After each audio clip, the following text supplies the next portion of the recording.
Hoje a gente vai apresentar mais um programa da série Cientistas em Rede, com a química Isabel Spitz-Arcolo.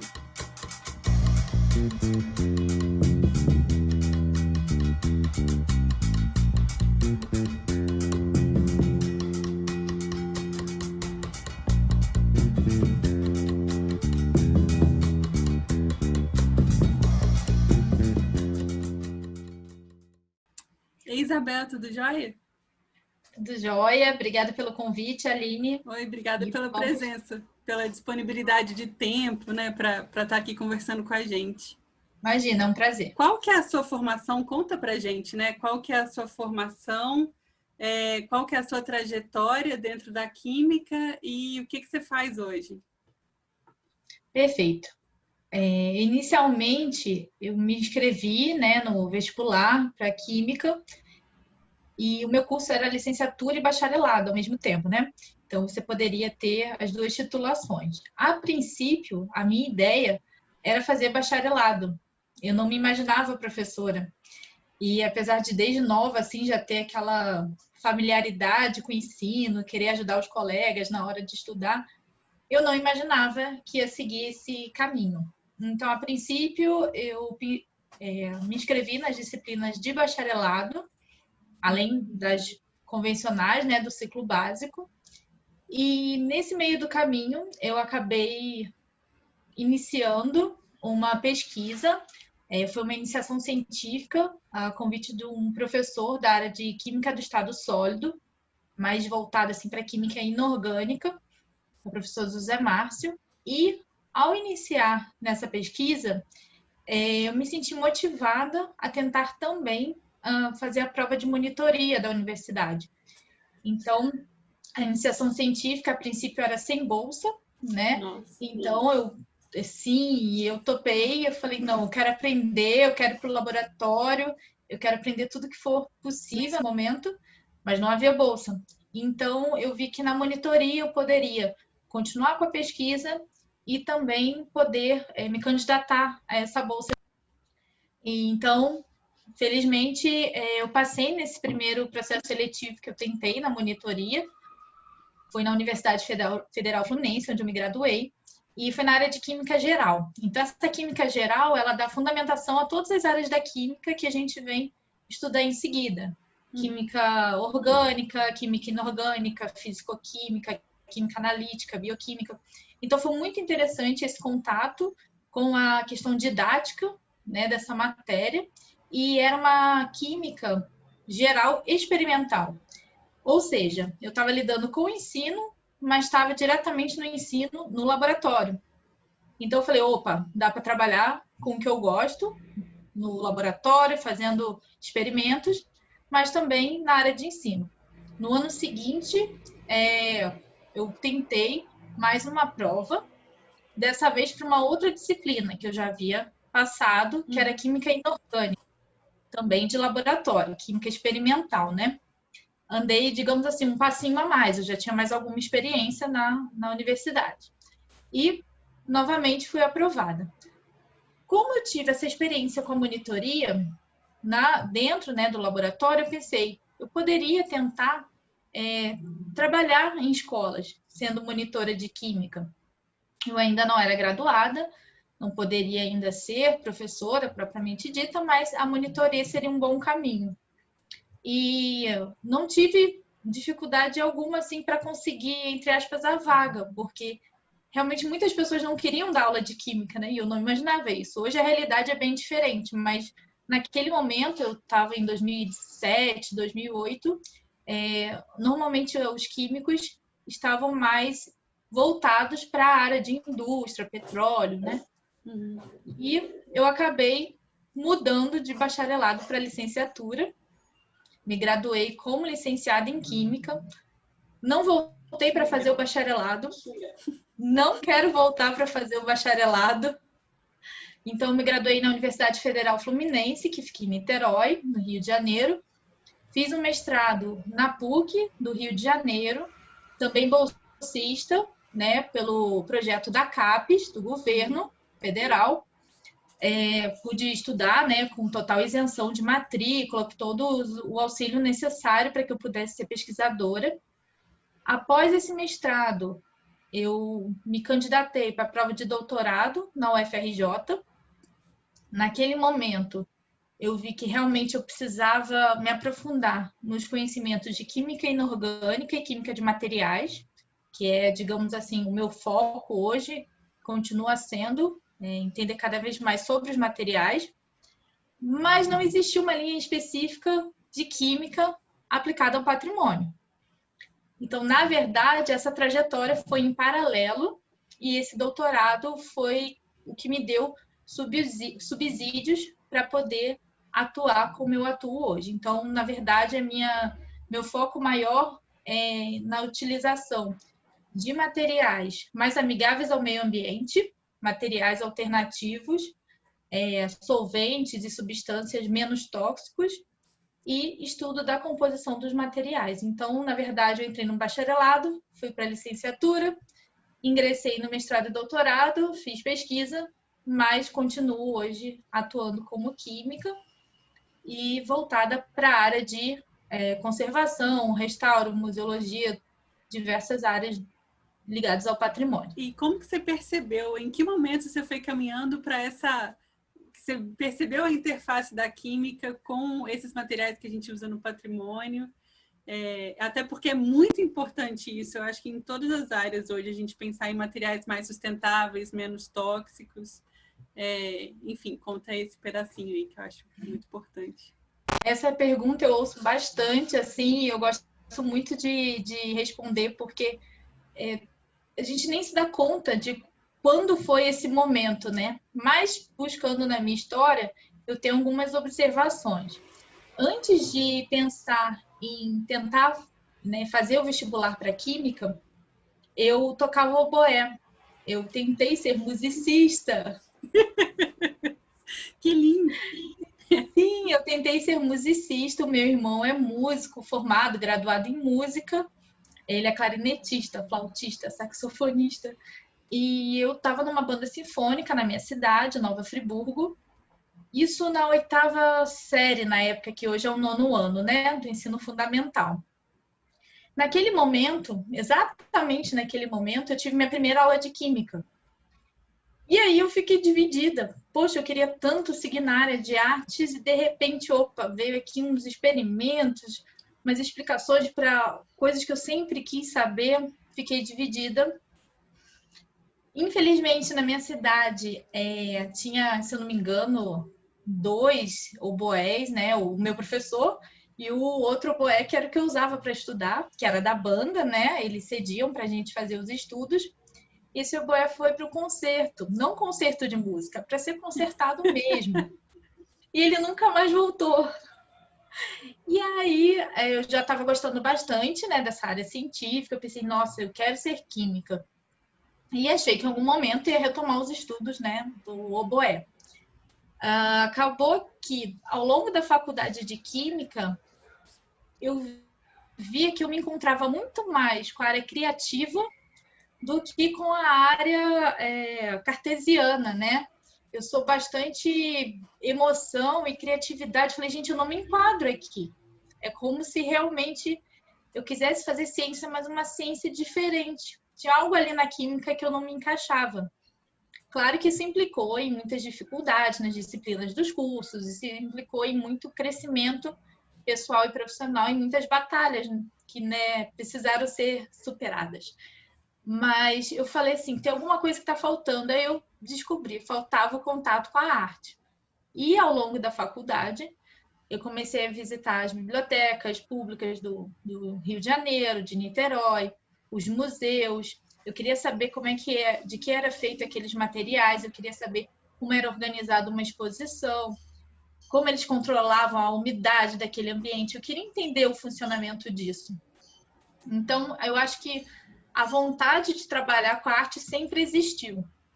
Mas, se eu for colocar um marco na minha trajetória, foi em 2011, no início de 2011, que eu precisei escolher o tema da monografia final de curso. E a minha orientadora, a Lucideia, ela era incrível, assim, o quanto ela motivava a gente, né? Tudo era possível. Então, eu pensei assim, bom, na minha monografia, o momento que eu posso falar de química aplicada à arte, então. Conversei com o coordenador do curso, o Carlos Eduardo, o professor Carlos Eduardo. Ele falou, olha, Isabel, você vai fazer o que eu sempre quis fazer. Só faça, vai.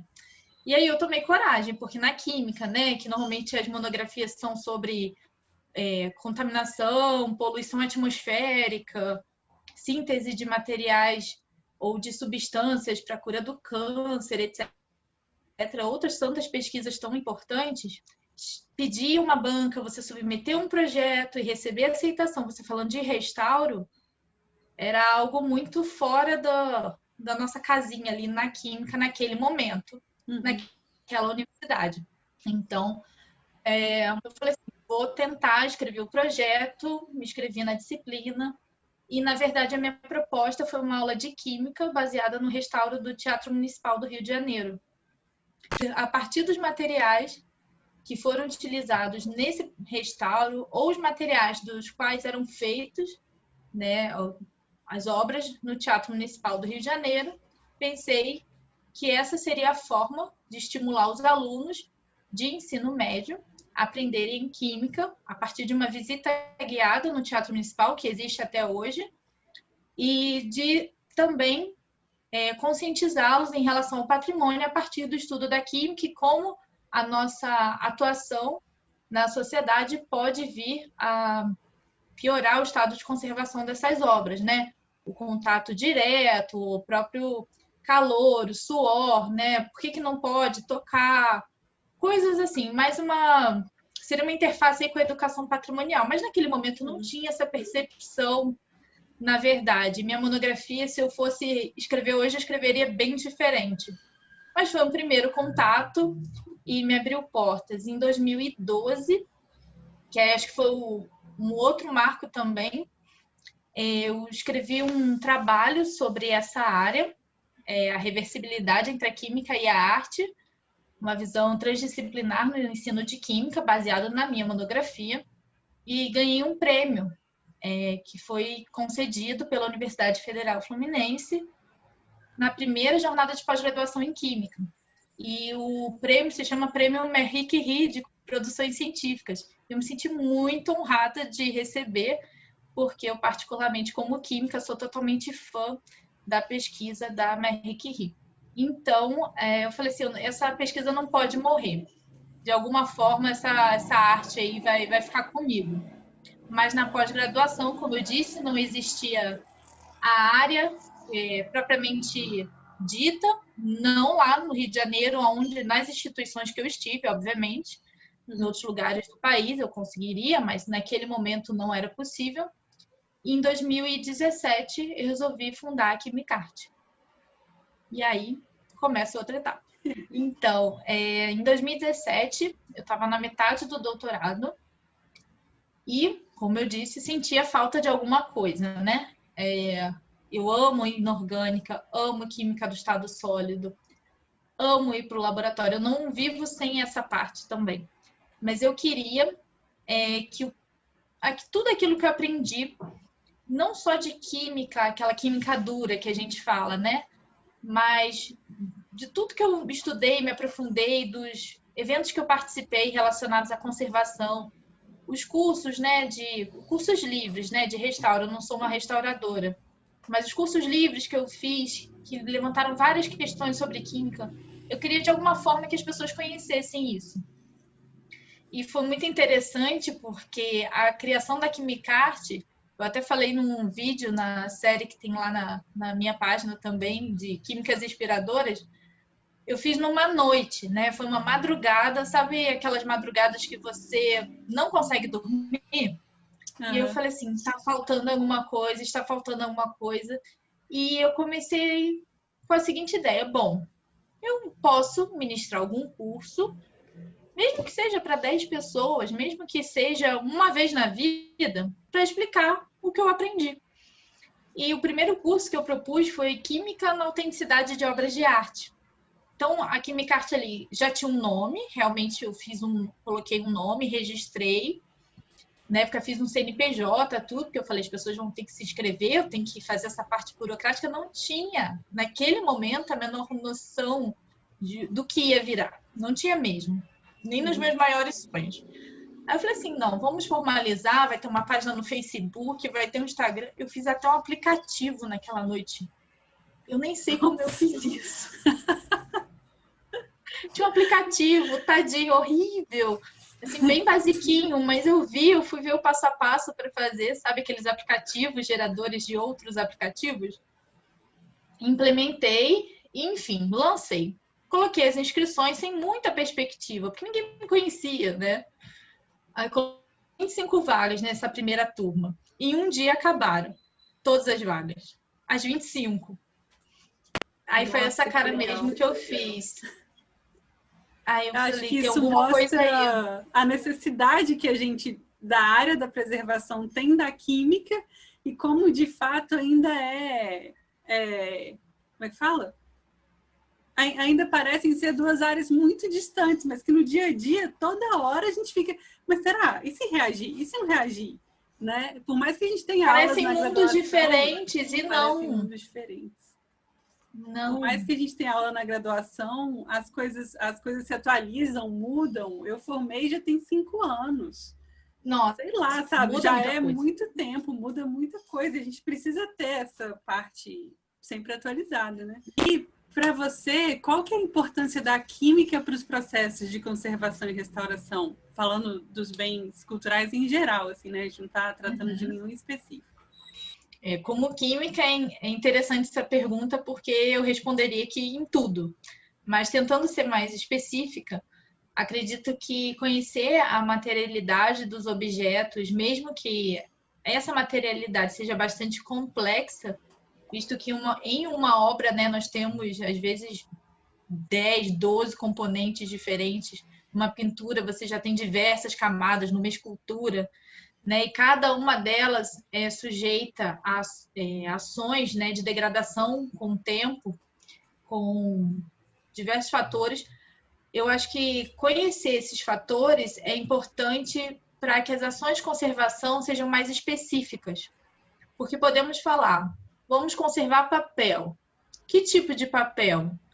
De quando é esse papel? Sobre esse papel, que material está colocado, depositado, inserido, interagindo de alguma forma? Então, além disso, eu acho que a importância da química na área de conservação e restauração se dá principalmente, pelo menos na minha atuação, a busca de materiais alternativos e menos nocivos ao meio ambiente. Eu acho que esse é o ponto primordial. Então, eu fico muito assim chocada e preocupada em ver a quantidade de substâncias químicas que são manipuladas nesse processo, principalmente de restauração, por pessoas que ainda não têm, às vezes, o conhecimento adequado de química, ou que tiveram conhecimento, mas não são propriamente químicos. Então, não sabem, às vezes, como se proteger a isso. Então, a química entra também na questão da segurança, na adequação das substâncias, no descarte de resíduos, na busca de materiais alternativos, uso de soluções aquosas, outras alternativas que sejam menos danosas para o meio ambiente e para o conservador-restaurador. Eu acho que, para mim, essa seria a importância maior.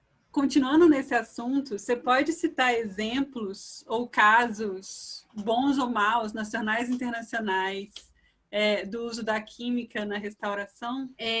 Tem alguns vídeos que são divulgados ensinando a usar materiais alternativos para restauro, materiais que são totalmente de origem orgânica, que são alimentos para insetos, muitas vezes. Então, eu já vi chamados de restauro, não são restauros, né?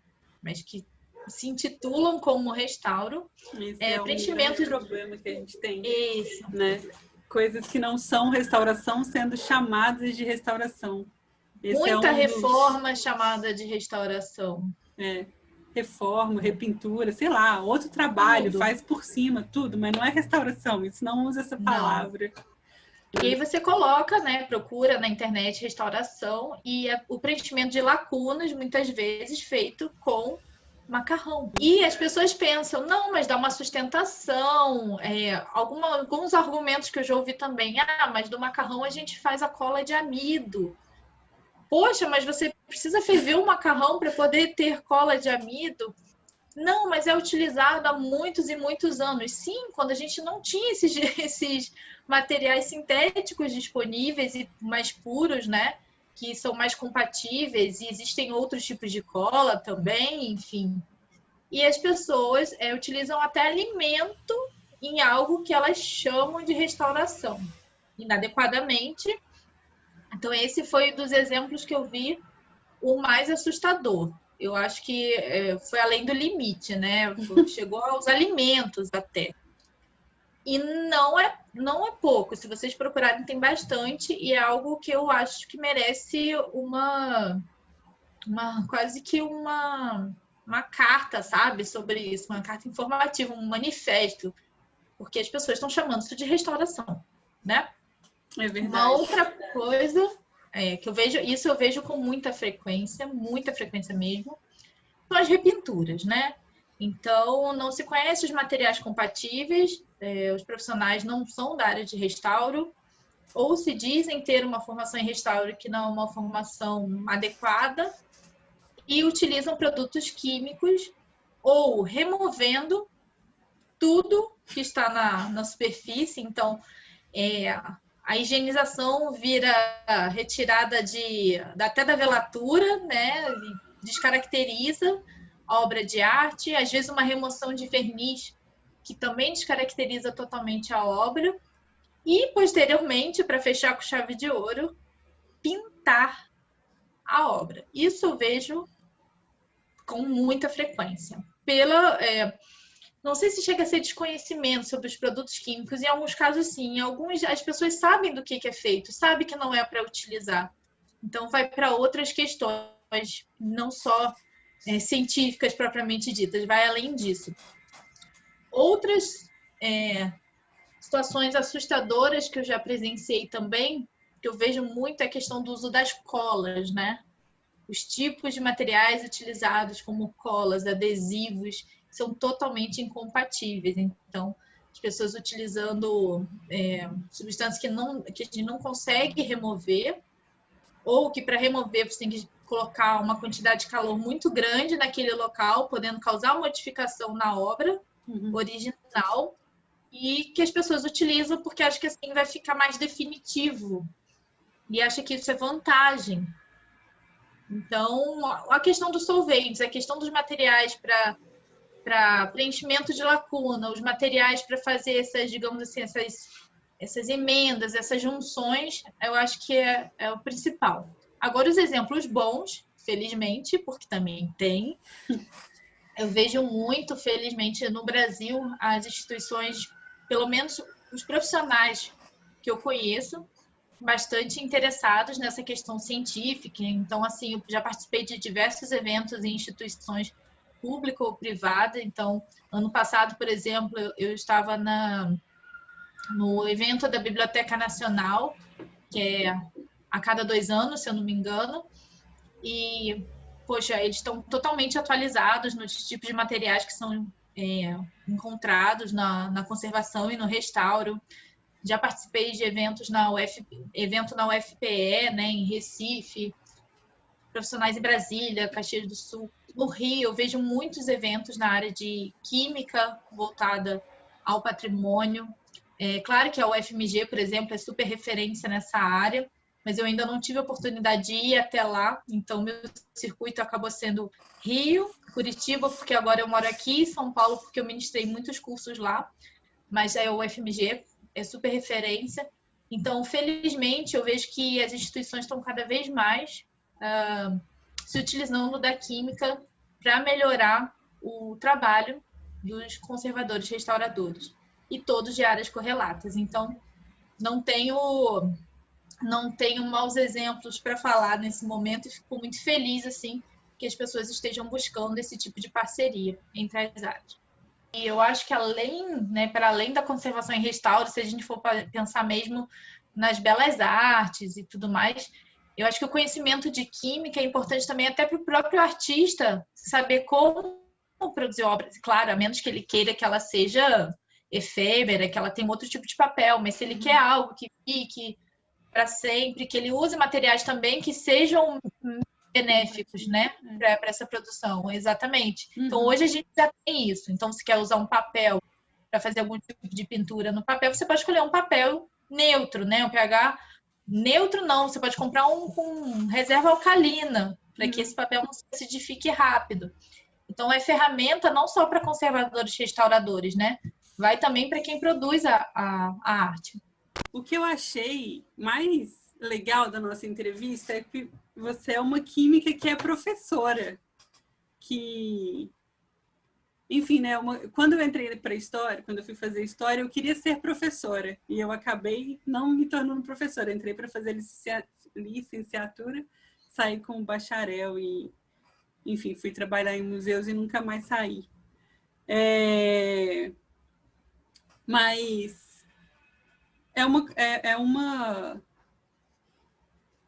Ninguém elogia muito quando uma pessoa fala que quer ser professora, né? Tipo assim, nossa, você tem certeza que você vai seguir esse caminho? Coitada, você é professora? Exatamente. Você trabalha só da aula, é um clássico, né? Mas você não conseguiu emprego em outro lugar? Nossa. E, enfim, né, que o professor, ao mesmo tempo que tem essa visão, sempre quando a gente repassa a nossa vida, a gente sabe que as pessoas mais importantes na definição do nosso caminho profissional foram professores, né? Para o bem ou para o mal, para quem você quer e para quem você não quer se tornar, né? Mas tendo consciência dessa sua escolha de ser professora, aliada a esse momento terrível que a gente está vivendo no país, que tem também a pandemia, mas não só. Como que você avalia a importância da gente conseguir disseminar o conhecimento científico para além das bordas da academia ou do laboratório, de quem está diretamente envolvido, né?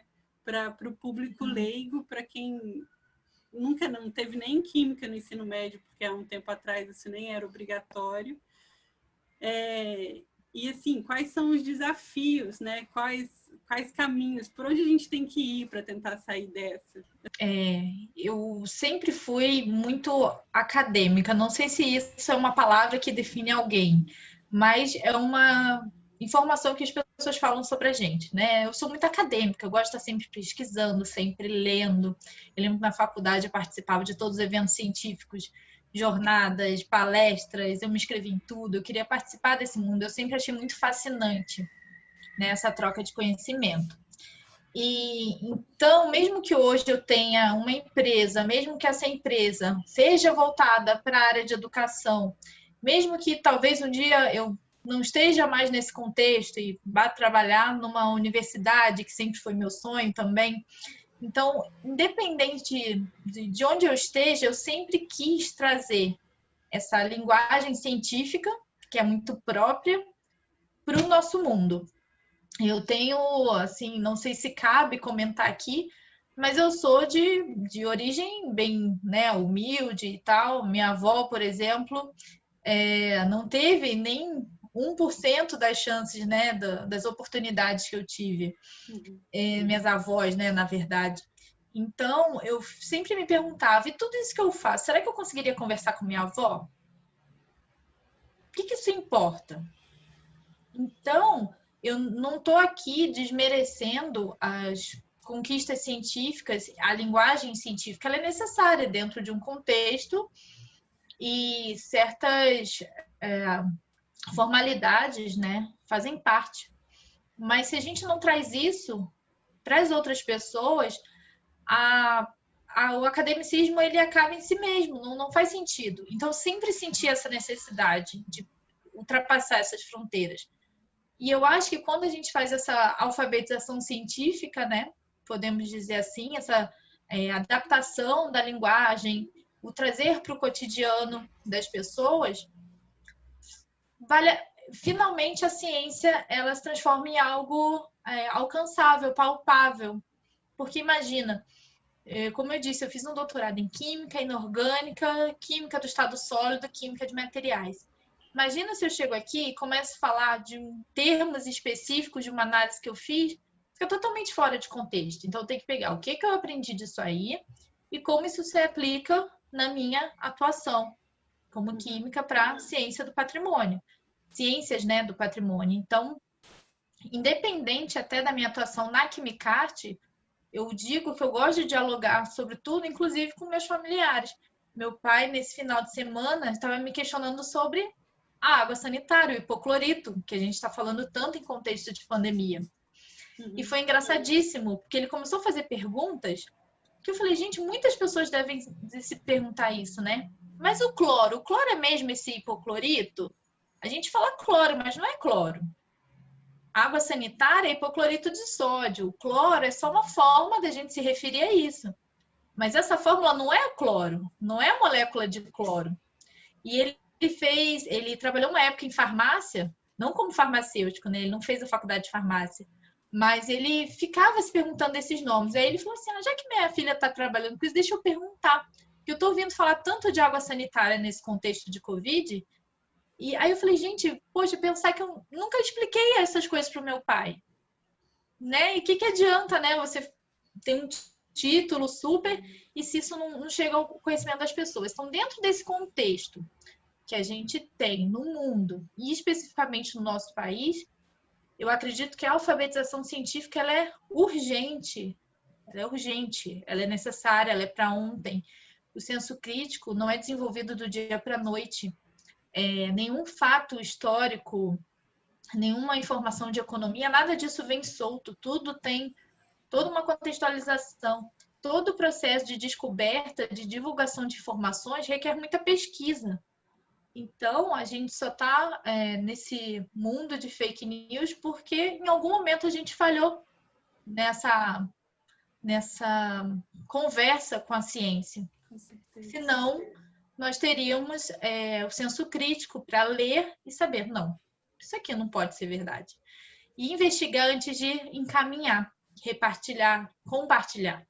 Então, eu acho que ser professora, no início foi sim, eu ouvi bastante crítica. Às vezes ainda ouço, às vezes as pessoas me perguntam, você não quer fazer outra coisa?